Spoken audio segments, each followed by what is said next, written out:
On your Thursday episode of Locked On Raptors, there's a lot of opinions going on right now about how the Raptors should be approaching the final 20 games of the season. Should they full on tank? Should they keep trying to have some balance and sort of do it half-assed? Or should they push for the play-in? It's the state of the tank on today's show. Thanks for hanging.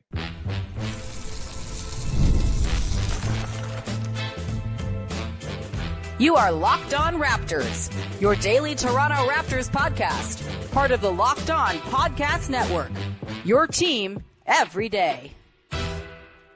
Hey, what's going on? And welcome to another episode of Locked On Raptors, part of the Locked On Podcast Network, your team every day. It is Thursday, March the 6th, and I am your host, Sean Woodley. I've been covering the Toronto Raptors now for 11 seasons on various platforms, and you can find all my work over on Blue Sky. You can also find the show on Instagram. You can join the Discord as well. The link in the description of the podcast. It's free to do. It's a wonderful thing. It costs $0, and it's a great place. Come hang out, talk ball among friends. A lot of tank watching of the bad teams around the league. Just really great, awesome takes on Wizards Jazz going on in there tonight. Maybe I'm not selling the Discord, but there's better stuff than that too. Come hang out. It's lovely. Great little listener family we got. You can also go and subscribe, of course, daily or to the daily Locked On Raptors newsletter. QR code on the screen. If you're watching on YouTube, you can go to the link in the description of the podcast. If you're listening, to sign on up and get piping hot, cool emails from me 5 days a week where I talk about your local basketball team. All right, today's show is brought to you by our friends at FanDuel. Right now, new customers at FanDuel can get $150 in bonus bets if you win your first $5 bet. Go check them out. And we are off and running here on your Thursday show as we welcome back our pal, Vivek Jacob from Raptors in 7, his wonderful Substack. He's, of course, at Sportsnet and all over the damn place. It's Big V back from a couple of weeks of vacation. How the hell are you, pal? Are you feeling rested and refreshed and really excited to walk back in to see the Raptors doing what they've been doing the last couple games? Yes, and absolutely yes. Yeah, he's a little tank sicko. That's what he is. He's here. Oh man, you gotta say, like watching the way that game played out against Orlando. Obviously, Which one? There were two, of course. The final one.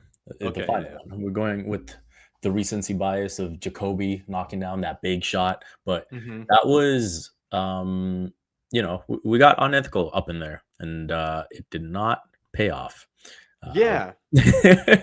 And I know we're gonna get into why that stirred up so much of a debate.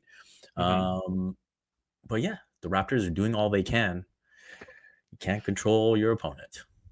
You can't, and the opponents somehow are worse than the Magic for the most part down the stretch. So good luck to the Toronto Raptors in their quest to lose basketball games, I guess. Yeah, we're going to get into the state of the tank, kind of where things sit, what we think the Raptors should be doing down the stretch. We've got Jacoby Walters' development coming up too.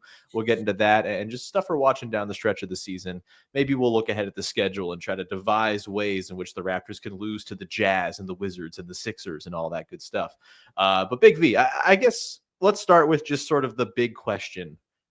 How do you want the Raptors to be approaching this? Because I wrote about it today or on Wednesday in the Locked On Raptors newsletter.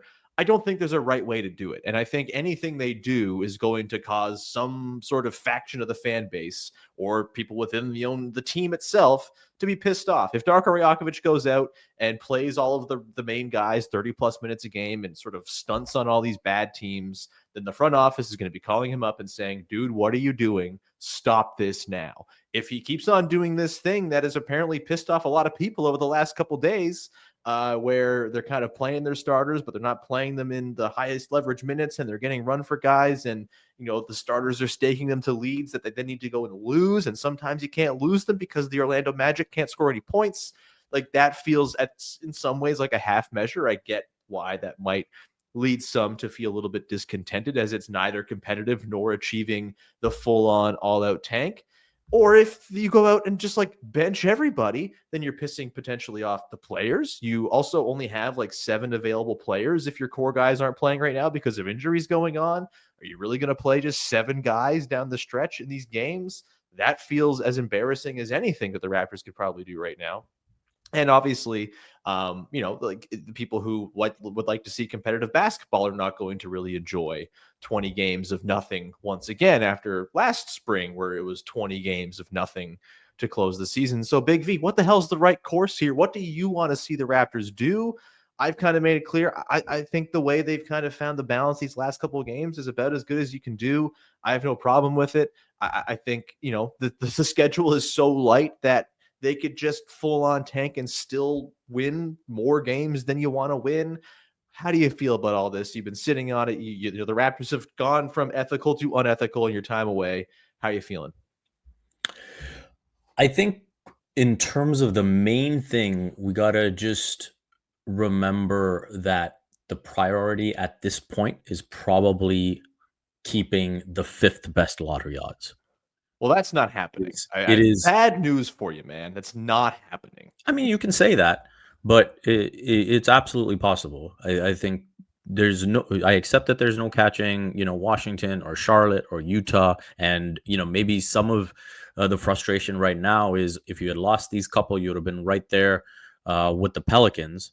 Mhm. And, you would have felt a bit more assured about how things could play out down the stretch. And I do agree that, winning both these games against Orlando was probably not the optimal outcome, which is probably why we saw They the lineup tried that to we lose did. them. Yeah. And so that presents a bit of a conundrum, but at the Mhm. same time, the Raptors do have 2 games remaining against the Brooklyn Nets, 2 games remaining against the Philadelphia 76ers. I think those are, key tank games that you've got to, find a way to make that injury list look pretty long. Yeah. And I think there's other nights where, sure, you can look at the opponent and say that's an easy win, but you can also look at it and say, hey, on Saturday, March 8th, when you play the Washington Wizards, that's the second night of a back-to-back. So just do what you have to do and say Yak's got that hip pointer and Scotty's got that hip, and and you do what you have to do in that situation. There's another time that you play Washington, and that's also on the second night of a back-to-back on March 24th. And so I think these back-to-back situations could present you with an opportunity to, again, keep those 5th best lottery odds. I think if you finish the season with the 5th best lottery odds, I don't think you've messed up the tank. Yeah. That, I think, is pretty much where I land on it. And if you fall to like 7th, 8th, whatever it is, then yeah, you look at these games like the ones against Orlando, maybe even the one against Phoenix, and say, hey, you probably should have been smarter about it earlier in the game than trying to cough up the leads the way you have. And let's face it, you got pretty lucky against Chicago too. Yeah. I mean, I like hanging on to the 5th odds would be awesome. Like, it sounds awesome. It just seems wildly unrealistic considering the Raptors' schedule down the stretch. It is so easy, it's unbelievable. Like, their remaining strength of schedule in terms of average win percentage for their opponents is 358. The next easiest schedule is Boston's at 433. That's a massive gap. Like, I don't know. Like, it's out of their control, man. They didn't make the schedule. The schedule is what the schedule is. And you can tank all you want. You can sit everybody and still just kind of be sitting there like, oh, well, we accidentally won with Jamal Shed scoring 18 points and 9 assists against the Wizards tonight. Oh, crap. Oh, like we accidentally beat the Hornets 3 times because the Hornets are a garbage fire joke franchise. We didn't want it to happen, but we just did because, like, our guys try a little harder. We saw it last night. Like, the guys who are going to play, this is a team with a try-hard ethos. Those guys aren't going to pack it in. And if they're up against teams that are similarly bereft of like legitimate high-level NBA talent, there's going to stand a chance to win a lot of these games too. And so I just don't think the 5th feels wildly unrealistic to me at this point. Like, the Sixers and Nets are 1 game apart from the Raptors in terms of wins banked. Those, yeah, you can try to lose those games all you want, but guess what? Those teams are going to be trying to lose against you too.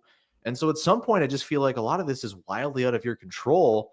And yeah, it'd be nice to have 5th. I think they're probably going to have 6th or 7th or maybe 8th. And I think the 5 games they have on like the cushion with the Bulls, I feel like they're still probably going to not pass the Bulls, or they're not going to push into the play-in spot, but it just, I don't know, man. So are you of the mind that they should just sit everybody? Is that where you're at? Just like, all right, screw it. Everyone sits for the last 20 games and, people can have their feelings about it and the players can, and Scotty Barnes, screw the 65 games thing for him. I know he's probably not likely to make all NBA or win defensive player of the year, but I'm sure he doesn't agree with that. And, maybe there's some sore feelings there if you totally sit him. Quickly's just playing basketball for the first time and he's playing well. You're just going to quit cold turkey of Emmanuel Quickly playing well. Like, you're going to just give up on all those reps for Quickly and Barnes that you missed a lot of time. Like, I know it sucks, but this is life. Like, I don't know, man. I think it's wildly unrealistic they finish 5th.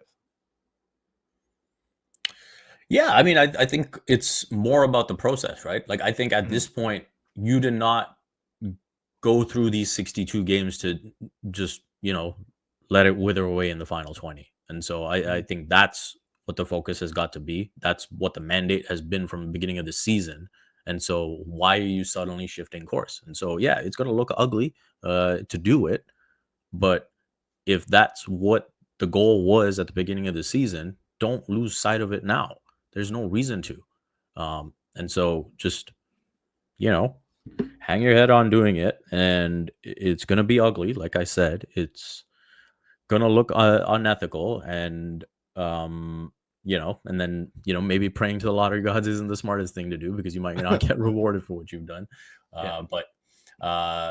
Yeah, it's just commit to the bit. This is how you started out, finish the job. I guess I don't know, man. We'll pick this up on the other side because I do think the concept of just like sitting everybody down the stretch feels pretty. It seems like a bit of a leap to me, considering the circumstances at play with the short roster they're dealing with and the very real need to like see some of these guys actually play basketball together. We'll get to that to continue discussing the state of the tank. This is going longer than we thought. Well, who am I kidding? This was going to be the whole episode anyway. We'll get to the rest of our conversation on this coming up in just a sec.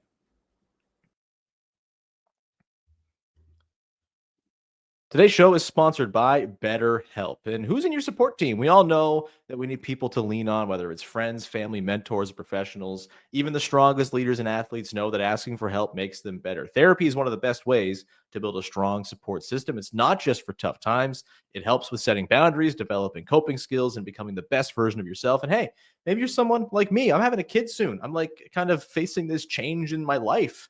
And having a therapist is very helpful to me to, just kind of chat it out and sort of get ready for what is going to be a big change and make sure I'm still being the best person I can be for the people in my life.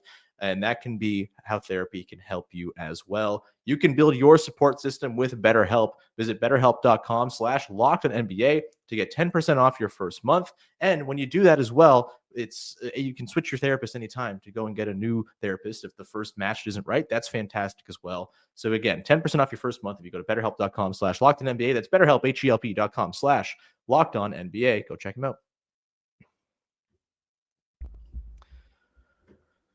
All right, back at it here with Big V, Vivek Jacob, as we continue the great tank debate of 2025. I don't know.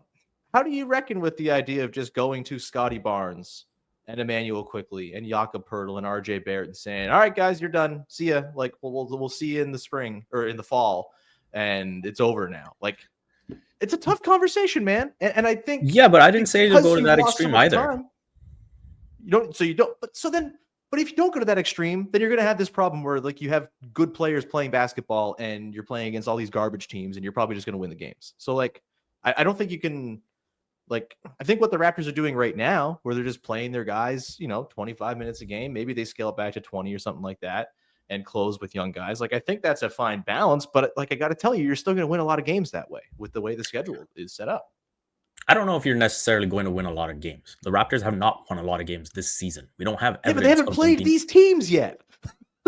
These teams suck, man. And they've lost some of these games, right? Like, even at the start of the season, we kept saying, "Oh, there's no way they're going to lose to the Bulls. The Bulls suck." And so, guess what? They've lost to the Bulls. So it's possible. It's not like it's like absolutely guaranteed that they're going to find these wins.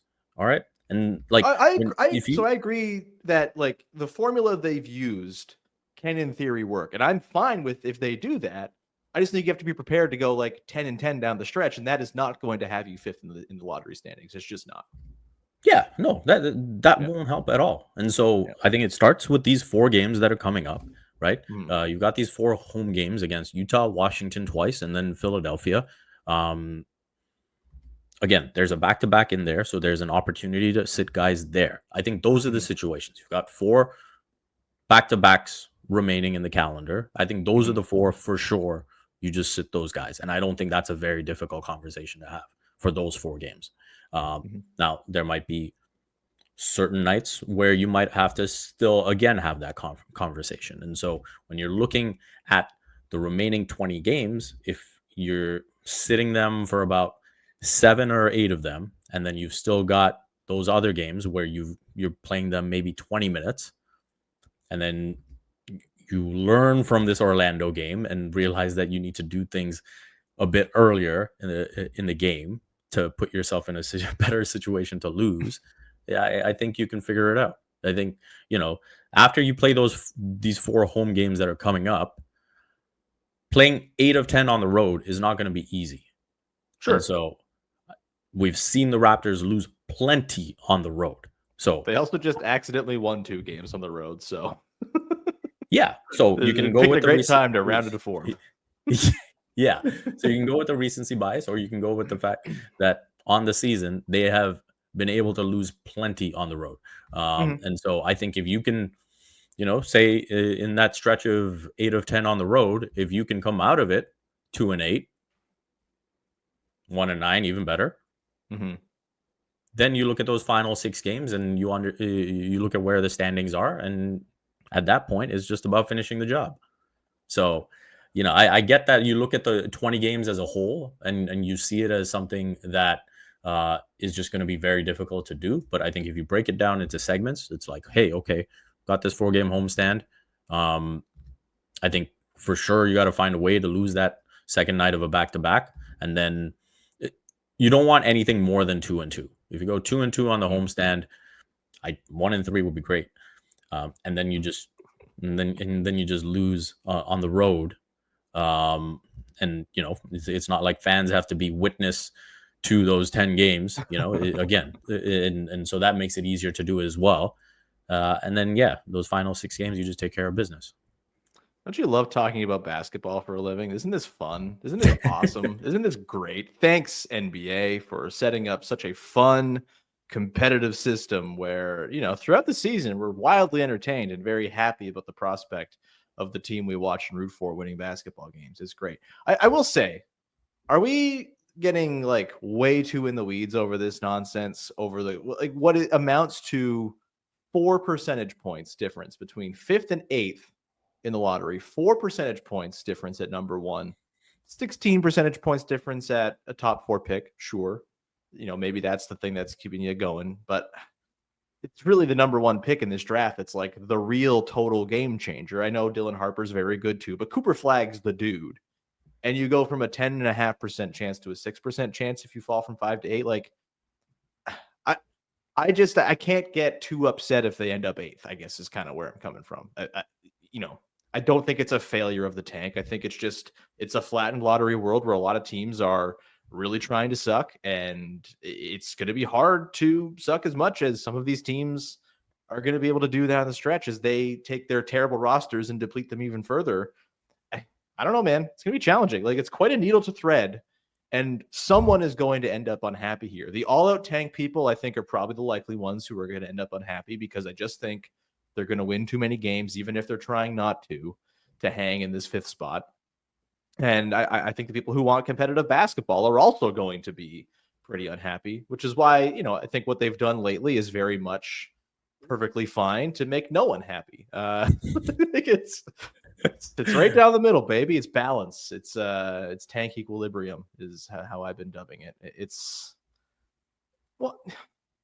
The NBA needs to fix this. No, like, for a quarter of the fan bases of the NBA to be actively rooting for their team to suck. I mean, maybe a third of the fan bases in the league to be actively rooting for their team to lose games over the last month and a half. Like, what are we doing here, man? This blows. Like, this absolutely blows.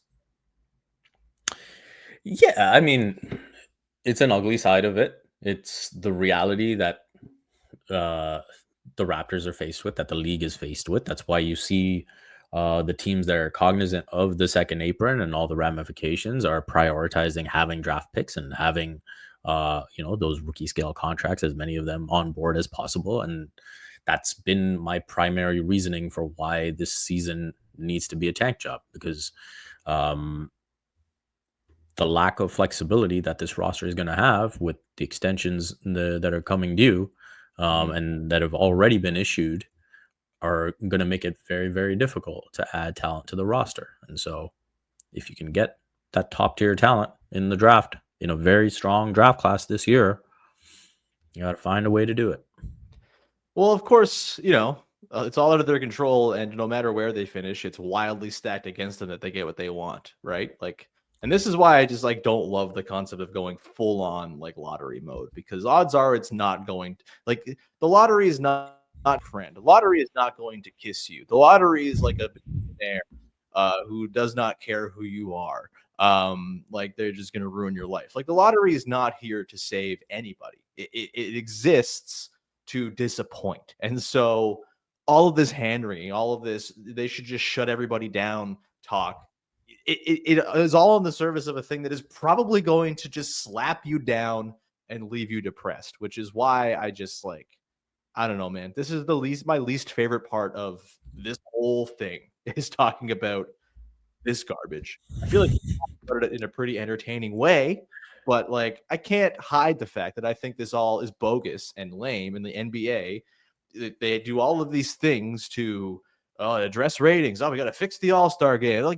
No, there's very clearly things going on in your league right now that actively make your product much crappier to watch for a long stretch of the season. Shorten the season, if you must. Change the lottery incentive. I don't know what it is. It's not my job to know what it is. I don't work at the NBA. But it's, I don't know, man. This sucks. It's a bummer. It's lame. I don't want to talk about this anymore. Let's come back on the other side and talk about a guy who we actually are excited to watch down the stretch, who's Jacoby Walter. Yes. He's very fun. We're going to talk about Jacoby Walter to close out the show, and hopefully high note here, as my grump ass is ready to go to bed.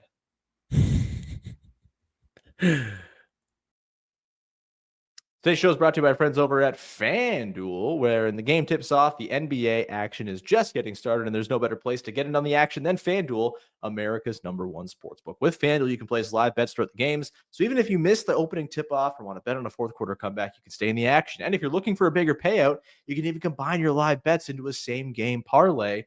And look, the Raptors, they're playing games. They don't want to win them. They might win some. Maybe you're the kind of person who's mad when they win basketball games. Maybe you're the kind of clinically insane person who did not enjoy the Jacoby Walter game winner last night because you're so driven by the tank that you're blind to all the good things happening on a basketball floor.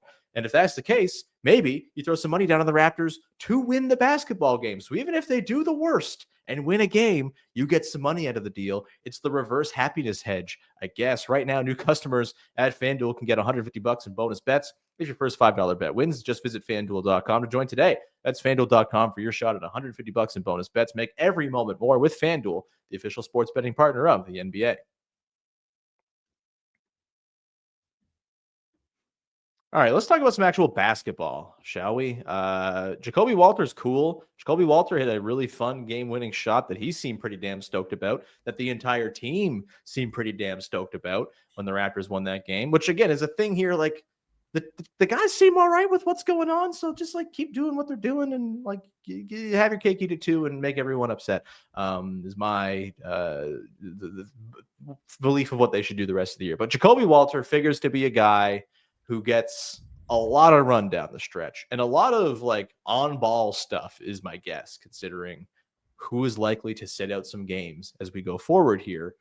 And, he got the start with Grady Dick out. We have no idea when we're going to see Grady Dick again. I wouldn't be surprised if we don't see him again this season. Evaluate in 2 weeks. If that takes 2 weeks after that to ramp him back up, are you really going to ramp him back up for the last 2 weeks of the season?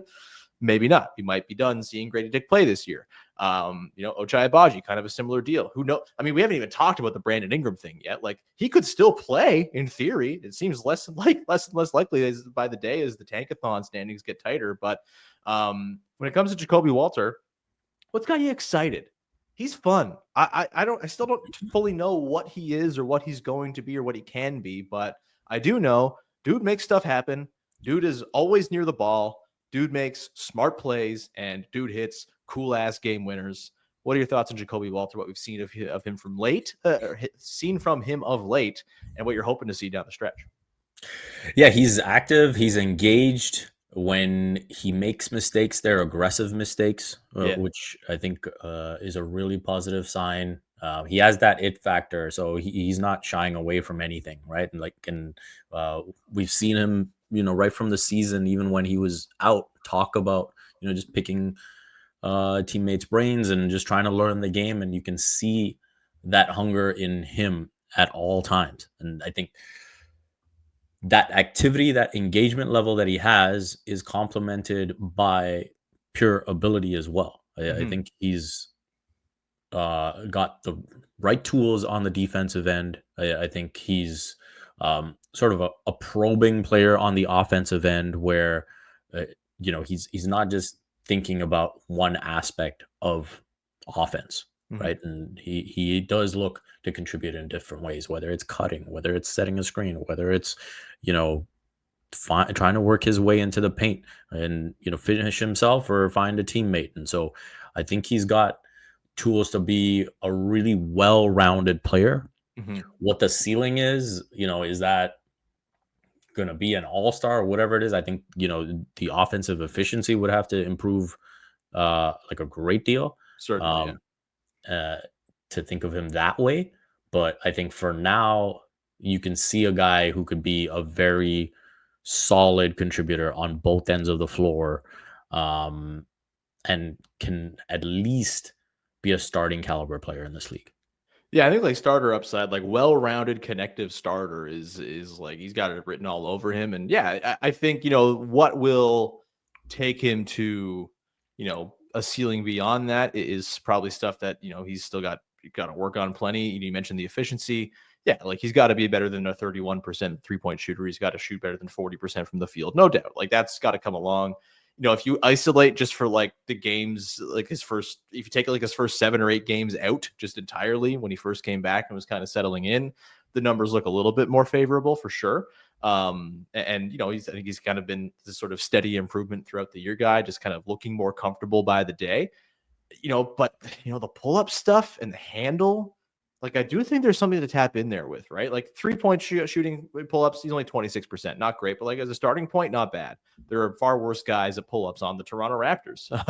It's a nice thing to have. And the pull-up mid-range stuff, again, this goes back to the sort of Hooper background I thought he kind of had coming out of college, where he just felt like this sort of he had like the gunner's spirit deep within him. And I don't think he has that, but he has this sort of knack for when he does get to those sort of inefficient shots, like the bad mid-range looks and stuff, they look butter, man. Like he just looks so comfortable and composed when he's taking them.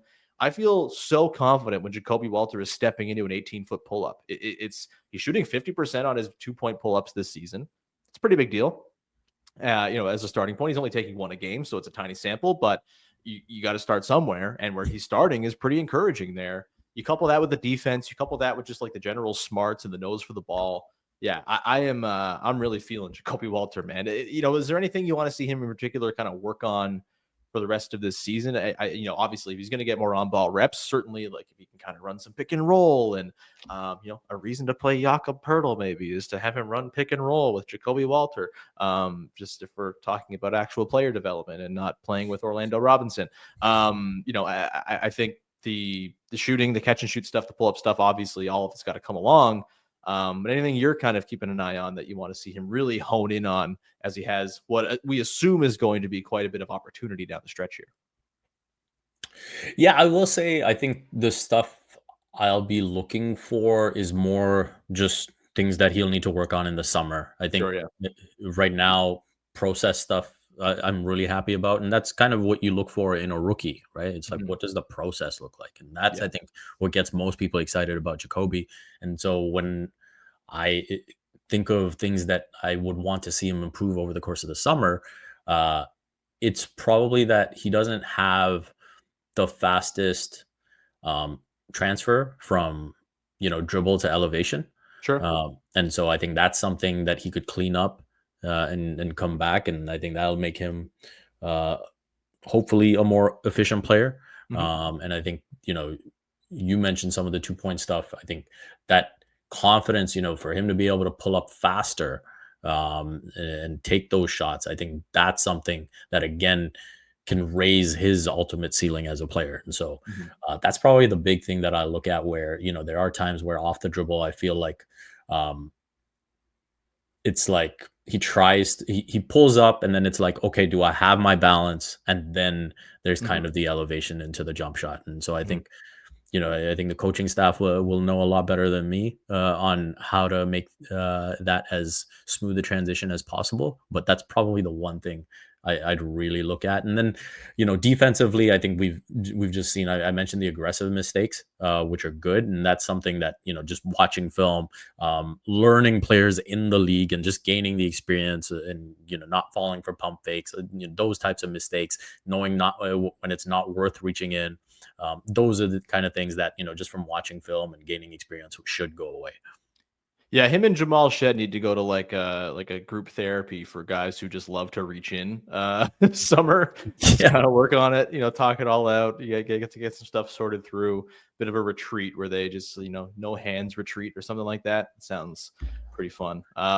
Yeah, I think the other thing too is I'd like to see Jacoby kind of, if he's gonna have the ball in his hands a lot, kind of work on that sort of just straight line drive stuff, right? Like I think he's often, his rim looks often come off of like cuts, and he's not really sort of creating those driving lanes for himself all that much. If he's going to have the runway to have the ball in his hands a little bit more and be asked to kind of guide the offense at times, then yeah, I would love to see him be able to kind of cook guys off the bounce. He's not the fastest guy, but at the same time, he's also like so at his own pace that I think he can kind of keep guys a little off balance with the way, he's got his little head fakes and his head bobs and the way he weaves and things like that. The way he moves, I think, is very off kilter and kind of tough to defend. Can he kind of channel that into more rim attempts, and can he channel that into free throw attempts? Because that was his whole thing at college, was he was just a free throw machine, and he's been fine. He's averaging like 2.7 free throws per 36 minutes so far this year. So not like terrible or anything like that for a rookie who doesn't play a ton with the ball in his hands, but if he can kind of start finding a way. I mean, he had, what was it, 6 free throws in the game, or was it more than that? Maybe 7 of 8, I think he was in the game against the Magic, where he had the winner. If he can kind of figure out that free throw stuff that made him such an interesting player in college, I think that's going to go a long way to just kind of refining the whole package and just sort of setting up like, hey, these are all the things you can be, and you've kind of tapped into all these different things. Now go to the lab in the summer and see if you can refine that stuff for sure. One last thing I want to ask you. I mentioned Brandon Ingram very quickly. We kind of skipped over it. Do you think we see Brandon Ingram before the end of the season? If we're talking about things to watch for, it feels like it's growing less and less likely by the day. Do we see any Ingram whatsoever? Yeah, he looked pretty nimble when Jacoby hit that shot. Looking all right. So Yeah. I was like, maybe we won't see him. So yeah, I feel like, maybe it's just something that they feel that is just better off having him work through the summer, and, maybe just in gyms across the US, just get those guys together and have some good runs, and, come to training camp ready to go. I think at this point, maybe there isn't as much to be gained. I mean, realistically, what is, maybe 3 to 5 games of playing together at the end of the season when you've still got this agenda to tank? What is that really going to give you to carry over to next year? So Yeah. I think from that standpoint, I do agree with you. It is looking less and less likely that it happens. I mean, one thing that would be nice to see is like any sort of inkling of what the fit might look like between, in particular, Barrett, Ingram, and Barnes ahead of a summer where ostensibly you could make a decision with RJ Barrett one way or another.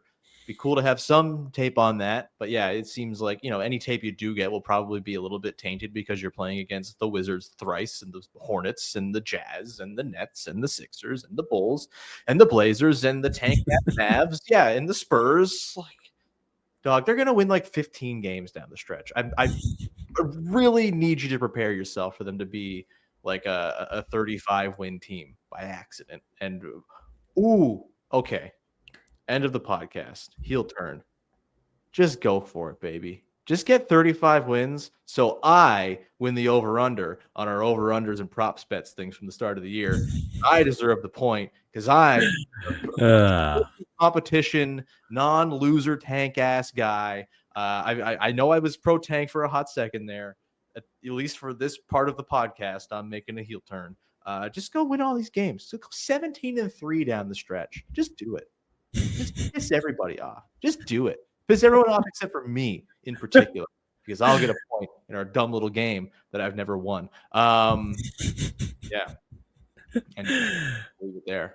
Big V. That was a heck of a heel turn. My heels, they're turning, baby. They're turning real good. What do you want to promote for the good people out there, man? Just usual stuff. I'll be getting back into a groove. So look out for the next Raptors in 7. Quickly, I will say, watch for Brandon Ingram's influence on Jacoby Walter, over the summer, whatever it may be. Ingram already spoke, at his presser about how he's kind of taken on Jacoby Walter as his rook. And so I think there's going to be a solid influence there. And yeah, if he can help elevate Jacoby's offensive package, I think that would be awesome. And, again, going back to Jacoby's shot, like it was really cool to see how excited Brandon was for him. Oh, yeah. And so, we can't judge any of the on-court stuff yet, but it looks like he's meshing pretty well off-court. And I think that's a pretty decent place to start. Yeah, the vibes seem incredibly high, man. It's kind of wild. We'll see if they start losing some of these games if that holds up. But Darko Rajakovic, maybe a wizard. I don't know. Maybe he's just like the best vibe, the best hang of all time, and it's just bleeding through the whole team. Either way, you're a pretty good hang yourself, Big V. Glad to have you back. We'll talk to you again next week. Of course, you can follow, subscribe, rate, review, tell a friend, go to the newsletter, QR code on the screen if you're watching on YouTube. Go to the link in the description of the podcast if you're listening. It's 100% free and 100% good, baby. You can also go and join the Discord, link in the description of the podcast. We're part of our listener family down there. We're a family. We fight sometimes, but it's all very nice. And we're all good pals in the end. And we'll leave it there, and we'll talk to you again on Friday with content TBD. Maybe we'll do some draft stuff again. Maybe I'll do a little sort of list of things to actually watch from some of these other guys that we didn't quite get to on today's show. Either way, thanks so much for hanging out. We'll talk to you very soon. Another episode of Locked On Raptors. Bye-bye.